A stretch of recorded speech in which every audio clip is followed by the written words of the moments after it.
안녕하세요. 이호석입니다. 오늘은 제가 뱅크 오브 아메리카, 그러니까 BOA죠. 여기서 펀드 매니저들을 대상으로 해서 설문조사를 하는 게 있는데요.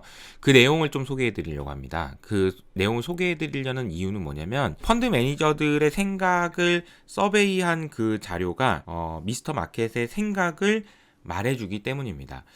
지금 사실 누가 봐도 지금 시장 환경은 너무 어려운 환경이에요. 그리고 마침 이제 어젯밤에 CPI가 나와서 야 이제 피크다라고 해서 주가가 이게 한번 힘을 줘서 반등을 하면 좋았으련만 올라가는 듯 하다가 다시 두드러 맞고 내려오는 모습은 사실 기술적으로나 여러 가지 면으로 봤을 때 좋은 모습은 아닙니다. 그래서 걱정이 되는 부분들도 있고, 제가 만약에 숏을 하고 싶다, 만약에 언제 숏을 하면 좋을까라고 했을 때 잠깐 위태위태한 부분인 것 같아요. 그래서 아침에 제가 보니까 크레딧 스위스에서 또 빅숏을 해야 된다라는 보고서도 나오는 것 같아요.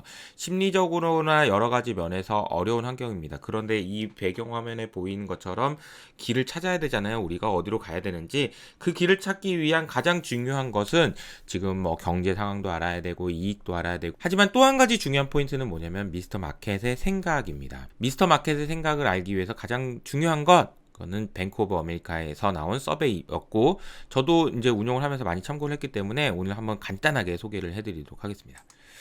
자, 미스터 마켓에 생긴 것으로 추정되는 분입니다. 이분의 생각을 지금부터 알아보도록 하겠습니다. 가장 중요한 키 차트라고 할 수 있는데요. 이걸 좀 확대해 볼까요? 지금 이제 진한 남색으로 되어 있는 게 뭘 의미하냐면, 주식에 얼마나 오버웨이트 했습니까? 라는 질문에 대한 대답입니다. 오버웨이트라는 얘기는 효서가 주식을 전체 100 중에서 한 20만 가져가 라고 얘기를 해준 사람이 있는데, 20만 가져가도 되는데 30을 가져가고 싶어. 왜? 주식이 좋아 보여서. 이게 오버웨이트입니다. 이 그림에서 보시면 이 진한 파란색 선이 위쪽으로 올라갈수록 오버웨이트가 많이 되어 있다. 주식을 좋아하는 펀드 매니저들이 많다라는 걸 의미하고요. 하늘색은 뭐냐면요. 이게 보시면 net expecting stronger economy, 그러니까 경제가 좋아질 거라고 생각하는 사람들의 비중인데, 안타깝게도 경제가 좋아질 거라고 생각하는 비중은 역대 최하 수준, 즉 2008년 금융위기 수준으로 낮아져 있습니다. 근데 이게 왜 키 차트냐라고 보면은, 경제에 대한 전망은 역대 최악의 수준으로 내려와 있는 반면 주식에 대한 비중은 상대적으로 덜 내려왔다라는 거죠. 이 그림을 통해서 우리가 알 수 있는 거는 두 가지인 것 같아요. 두 개가 비슷하게 움직였다라는 측면에서 보면 주가가 더 빠져야 된다, 주식을 덜 팔았다라는 얘기도 될 수도 있을 것 같고요. 반대로 얘기하면 둘 다 만난다고 하면은 이럴 수도 있잖아요. 여기서 아이고 너무 과도하게 걱정을 했구나, 그 정도는 아니네 라고 생각할 수도 있는 거죠. 그러니까 주식을 더 팔 수도 있고 너무 과도하네 라고 생각할 수도 있는데, 어떤 상황이 될지를 한번 추론을 해보도록 하겠습니다. 두 번째 질문은 무엇이 테일 리스크가 될까요? 라는 질문입니다. 이 테일 리스크라는 거는 꼬리 위험이라고 해서, 우리가 과거에 보면은 정규 분포가 있잖아요. 여러분 옛날에 이런 정규 분포 기억나시죠? 요런 상황이 일반적인 상황이에요. 일반적인 상황인데, 꼬리 위험이라고 하면 이쯤에서 이렇게 꼬리가 이렇게 나온 것처럼, 이게 거의 일어나지 않는 사건인데 일어났네 이러면서 이걸 우리가 테일 리스크라고 얘기를 합니다. 두 번째 질문은 뭐였냐면, 자 지금부터 테일 리스크가 뭔지를 좀 얘기를 해줘 보세요 라는 질문이었어요. 3월 달에 얘기했을 때는 러시아와 우크라이나가 갈등이 일어난 게 테일 리스크가 될 것 같아요 라는 비중이 굉장히 높았는데, 러시아 우려는 상당히 많이 안 하는 것 같아요. 그런데 많이 늘어난 게 있죠. 첫 번째는 글로벌 리세션입니다. 글로벌 리세션을 걱정하는 사람들이 이렇게 많이 늘어났다는 거고요. 두 번째는 더 늘어난 게 있는데요. 호키시안 중앙은행에 대해서 걱정을 하는 것 같습니다. 즉 다시 말하면 펀드 매니저들의 생각은, 지난달에는 아이고 이거 러시아랑 우크라이나랑 전쟁에서 이거 어떻게 할래나 라는 게 걱정이었다면, 지금은 야 연준이 금리를 너무 세게 올려가지고 리세션 오는 거 아니야? 요게 이제 제일 큰 걱정이라는 거죠. 그러다 보니까 앞서도 말씀드렸지만 다시 한번 정리를 해보면, 펀드 매니저들이 생각하는 경제에 대한 전망은 역대 최악의 수준입니다. 그리고 다음 질문은 금리 인상이 언제 끝날까요? 라는 질문이었습니다. 그리고 이제 금리 인상은 언제쯤 끝날까요? 라는 질문에 대해서 대부분 2023년 상반기라고 얘기를 했습니다. 2023년 상반기면 얼마 안 남긴 했어요. 여러분. 금리 인상이 끝나는 시점이 얼마 안 남긴 했습니다. 지금 이제 시작했는데 벌써 끝날 때를 고민해야 되나? 이런 생각이 들긴 하지만 어쨌든 그런 상황이 있고요. 안 좋은 얘기만 하면은 좀 그런데 좀 좋은 소식도 하나 있습니다. 무슨 소식이냐면요. 이 그림 보시면 펀드 매니저들한테 이렇게 물어보는 거죠. 지금 현금을 얼마나 들고 있습니까? 라고 얘기해 보니까 현금 규모는 매수 시그널을 보여주고 있다. 라는 얘기인데요. 이 얘기가 무슨 얘기냐면 99년도부터 쭉 봤더니 현금을 가장 많이 가지고 있었을 때 자, 이때 모두 주식을 사면 먹었다. 이런 얘기입니다.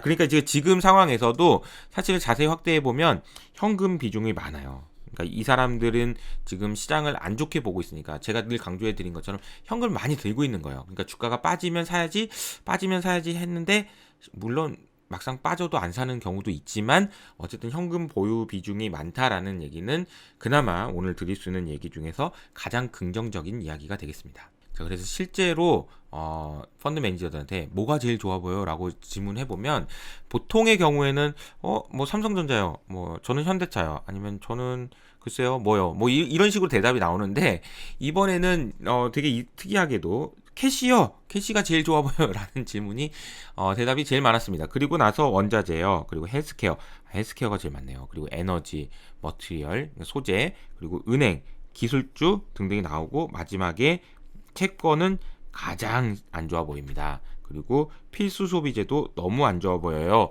라는 대답을 해줬습니다. 투자자들의 센티먼트가 이 정도로 안 좋구나 라는 것을 알 수 있는 상황이고요.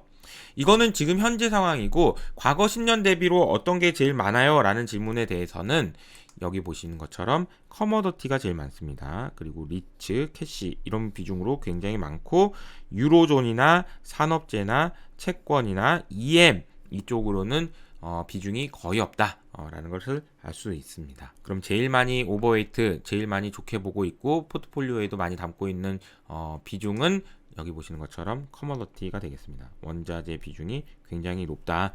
원자재에 대해서는 더 많이 가겠지라고 생각하는 사람들이 많다라는 거죠.